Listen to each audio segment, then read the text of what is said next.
stimule la réflexion, nourrit le dialogue. Kid. Avec Étienne Alexandre Beauregard, chercheur pour l'Institut Cardus. Et là, je suis très intéressé de t'écouter. La natalité au Québec, un bébé bonus, que ça fonctionne vraiment? Dis oui, là, pour qu'on fasse des bébés, là. Ouais, ben c'est ça exact. Le sujet, c'est une étude de la chaire de fiscalité et finances publiques, la chaire de Luc Godbout, donc qu'on entend beaucoup parler dans les médias, qui était en fait en réaction un peu à mon étude sur cette question-là. J'ai vu citer en première page, fait que je me suis dit bon, ce serait intéressant d'en discuter. En fait, sur toute la question justement de la baisse de fécondité au Québec. Je sais, on en avait déjà discuté. Toi aussi, la question de la famille, ça t'interpelle.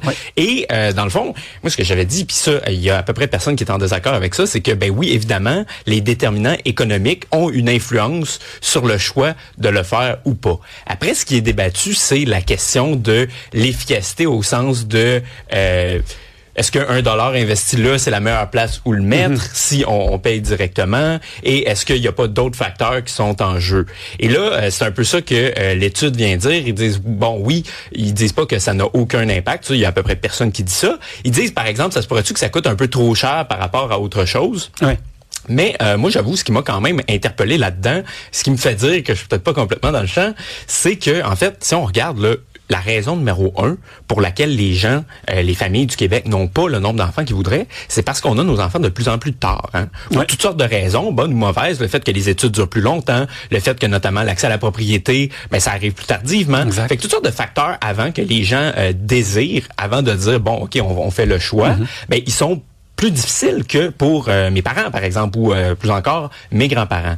Et cela dit, ce qu'on voit, par exemple, sur l'impact d'un bébé bonus, c'est que ça fait en sorte que les gens vont avoir des enfants avant. Okay. Ce qui me mène à dire, c'est à peu près difficile, voire impossible de prédire est-ce qu'un tel enfant serait né même si la mesure n'était pas là. Parce que là, on conjoncture, tu sais. Puis là, quel pourcentage serait vraiment arrivé? Ben, tu peux juste avoir certaines estimations. Certains vont dire que ce serait plus, certains vont dire que ce serait moins. Mais moi, mon argument, puis que je mettais de l'avant dans mon étude, c'était de dire que si, avec un soutien ciblé, on permet aux familles d'avoir un enfant plus tôt, donc au moment où ils voudraient, plutôt que de devoir attendre parce que toutes sortes de situations ne sont pas atteintes autrement, ben c'est une victoire en soi.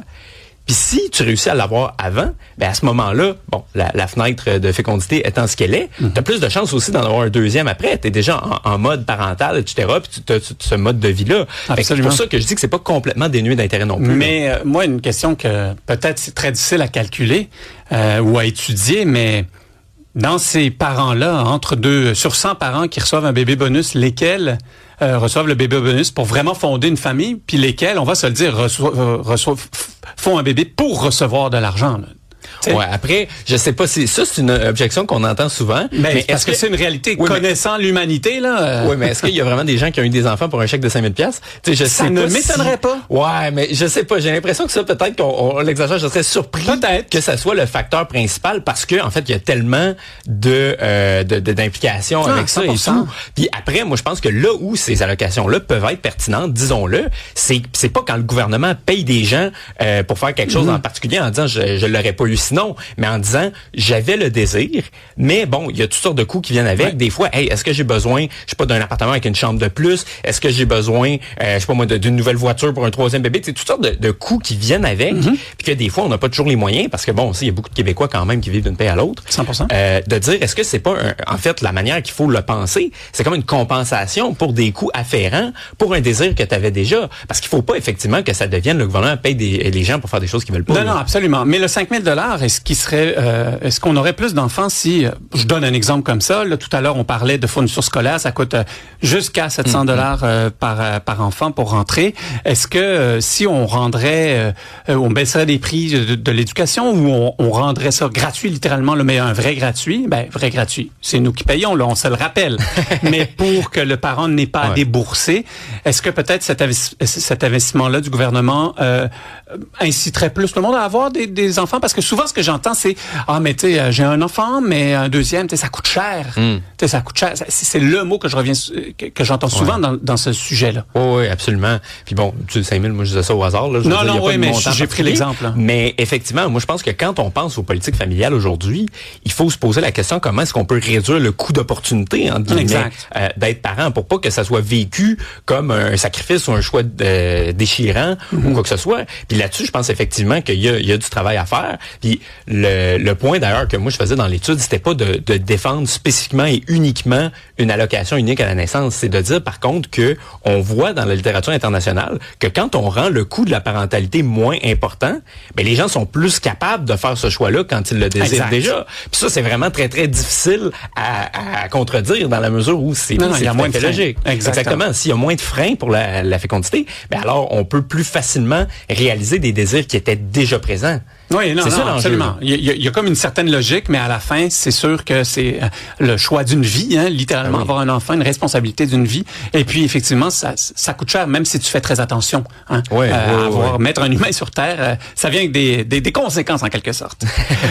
Ton deuxième sujet, c'est intéressant. Les conservateurs deviennent plus nationalistes et les nationalistes deviennent plus conservateurs. Depuis le temps que je dis qu'on tombe tout sur la tête, ça m'étonne pas, mais explique-moi. Ouais, mais c'est que je regardais évidemment les nouvelles ce matin, puis là je vois d'un côté M. Plamondon avec le PQ qui sort en disant nous on va mettre la hache dans Santé Québec, dans Mobilité Infra et on va faire la chasse au gaspillage dans les missions de l'État qu'on juge pas essentielles, donc on devine pas la santé, l'éducation, les garderies, etc.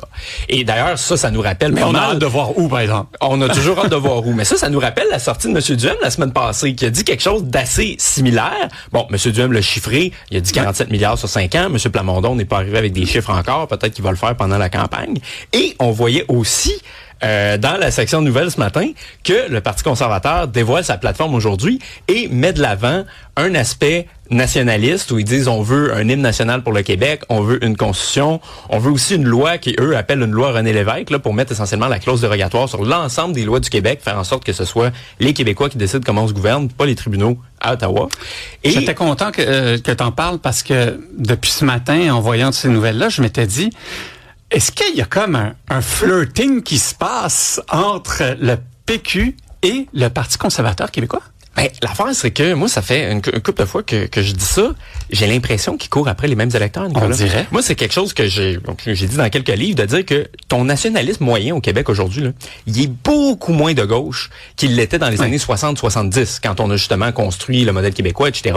Je pense que bon, on est à une autre époque où bon, le nationalisme, c'est beaucoup quelque chose des familles de classe moyenne, qui regardent ça aussi puis qui disent bon, ben peut-être qu'il y a du gaspillage, oui. Peut-être qu'on aimerait ça avoir plus d'argent dans nos poches. Est-ce que c'est normal qu'on soit les plus taxés en Amérique du Nord? Fait que d'une certaine manière, l'inverse arrive aussi, dans le sens que ton électeur de droite, il est plus nationaliste qu'il l'était. Fait que ça veut dire que quand tu es dans la position de M. Plamondon ou de M. Duhem, ben tu regardes ça puis tu te dis OK, ben il faut que je sois capable de parler sur les deux tableaux parce que ces personnes-là sont un peu tiraillées entre les deux. D'ailleurs, quand on regarde les groupes démographiques où les deux partis sont à peu près les plus forts aujourd'hui, c'est les actifs. Hein? Les 35-54, les gens qui sont sur le marché du travail, qui souvent ont une famille, bon, qui souvent sont aussi ceux qui se font pressuriser par l'impôt. Pressuriser, j'aime ton terme. Oui, c'était bon ça. Je cherchais un terme pudique pour le dire, Nicolas. Fait que tout ça pour dire, on dirait qu'ils parlent au même monde. Fait que c'est intéressant de voir qu'effectivement, la division qui existait entre les deux, ou même l'époque où le Parti québécois était vraiment plus typé à gauche et nationaliste, évidemment. Le Parti libéral était typé plus à droite et bon,